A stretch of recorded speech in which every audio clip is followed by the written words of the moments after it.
Charlotte's Web, Chapter 6. Summer Days.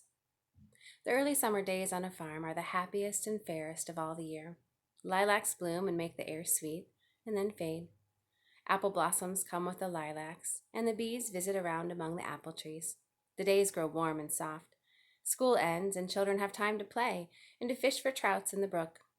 Avery often brought a trout home in his pocket, warm and stiff, and ready to be fried for supper. Now that school was over, Fern visited the barn almost every day to sit quietly on her stool. The animals treated her as an equal. The sheep lay calmly at her feet.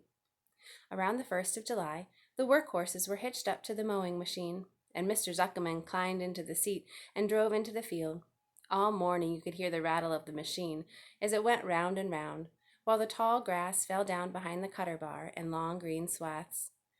Next day, if there was no thunder shower, all hands would help rake and pitch and load, and the hay would be hauled to the barn in the high hay wagon, with Fern and Avery riding at the top of the load. Then the hay would be hoisted, sweet and warm, into the big loft, until the whole barn seemed like a wonderful bed of timothy and clover. It was fine to jump in, and perfect to hide in, and sometimes Avery would find a little grass snake in the hay and would add it to the other things in his pocket. Early summer days are a jubilee for the birds. In the fields, around the house, in the barn and in the woods, in the swamp, everywhere, love and songs and nests and eggs. From the edge of the woods, the white-throated sparrow, which must come all the way from Boston, calls, "Oh, Peabody, Peabody, Peabody." On an apple bough, the phoebe teeters and wags its tail and says, "Phoebe, Phoebe." The song sparrow, who knows how brief and lovely life is, says, "Sweet, sweet, sweet interlude, sweet, sweet, sweet interlude."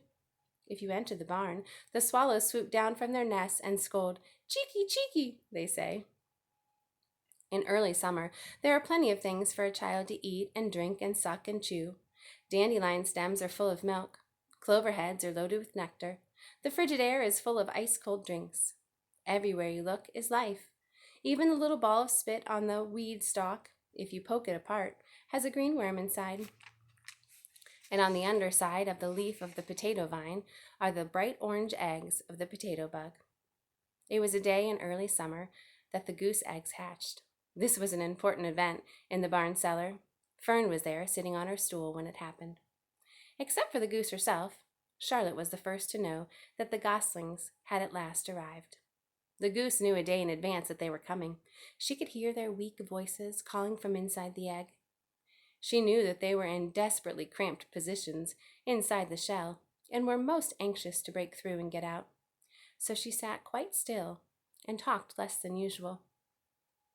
When the first gosling poked its gray-green head through the goose's feathers and looked around, Charlotte spied it and made the announcement.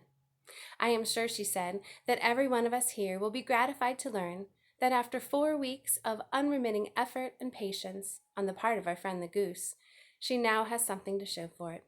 The goslings have arrived. May I offer my sincere congratulations?" "Thank you, thank you, thank you," said the goose, nodding and bowing shamelessly. "Thank you," said the gander. "Congratulations," shouted Wilbur. "How many goslings are there? I can only see one." "There are 7," said the goose. "Fine," said Charlotte. "7 is a lucky number."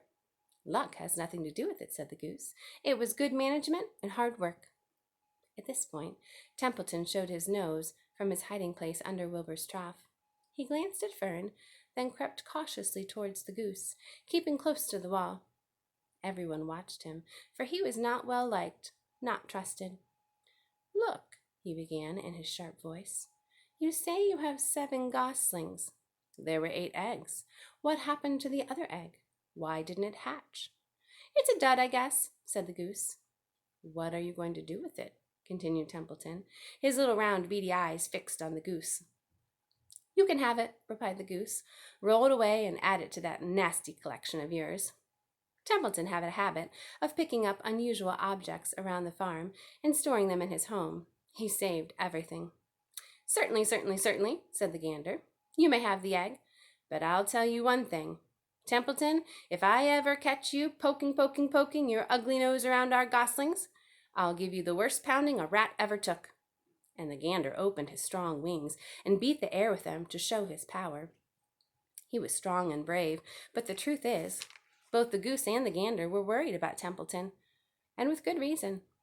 The rat had no morals, no conscience, no scruples, no consideration, no decency, no milk of rodent kindness, no compunctions, no higher feelings, no friendliness, no anything. He would kill a gosling if he could get away with it. The goose knew it. Everybody knew it.